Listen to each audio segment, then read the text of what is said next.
I'd like to give greetings to each one of you who came here tonight and to support not only the struggle of the Native American, but to try to bring some reassurance into the lives of all people about the justice that we talk about in this country. And I really appreciate your concern. And one of the things that I learned from time ago that an injustice done to anyone in this country is an injustice done to all. And tonight we're here in support of a group of people who are being relocated. It seems as though the indigenous people have been relocated all across this country. And it just is something that I feel like I'm a Wampanoag, and we just happen to be a little more lucky than most Native Americans because we're still sitting on our spiritual grounds, and we're still hanging on by our fingernails on the little piece of Turtle Island that we live on Cape Cod. And it is pretty unique because the history of this whole country has been such that the people have been pushed and shoved right across the country. I was kind of fascinated the other day. I was in Washington with the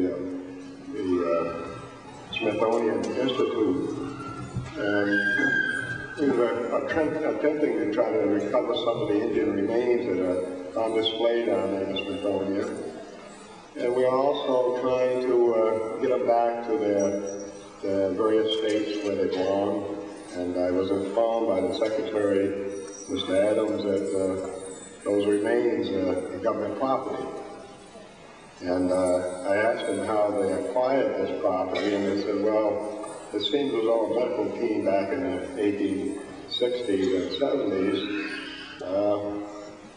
went out and stole these remains out of graves, Indian graves, and even some reports of a woman that was on a pry being decomposed, and they snuck up and stole the skull of this woman in the middle of the night.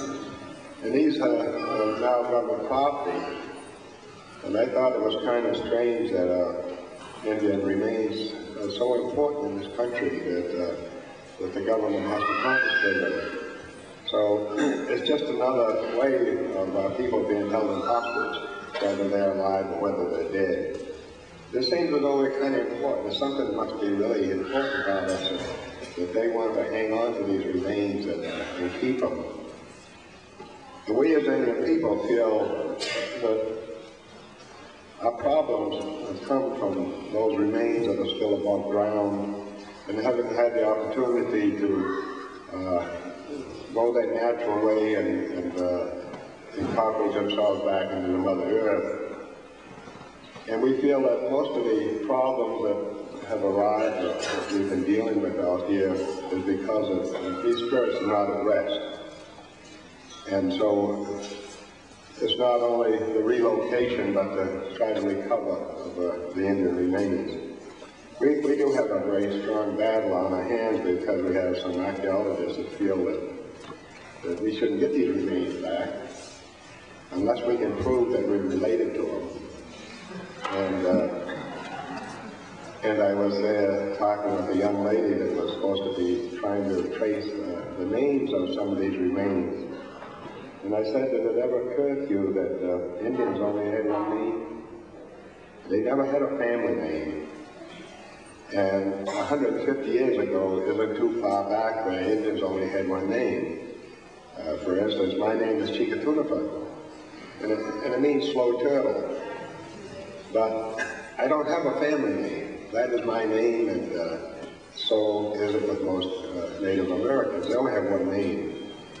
And so this woman has spent 2 years now trying to trace 2 sets of remains back to find this name, this family name, which never was. And so I just kind of was amused with some of the mentality that we have to deal with.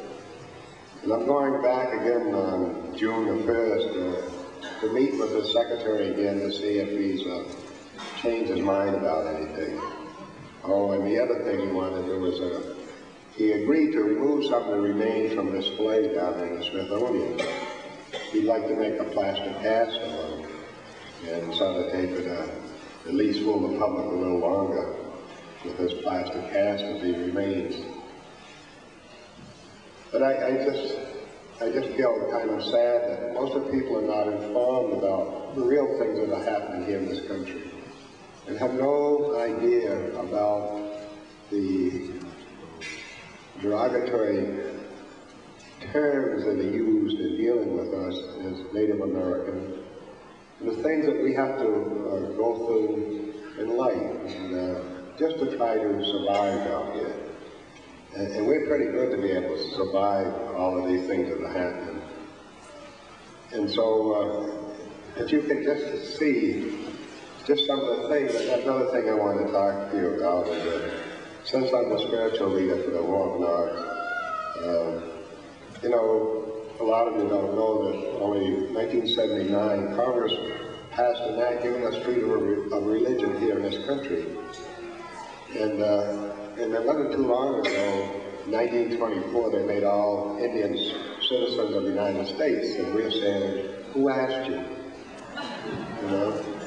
And how do you take nations that you have made treaties with, and you take all their citizens and incorporate it into your nation? And so, in 1978, I was in Washington lobbying and helped get a bill passed called the Freedom of Religion Act.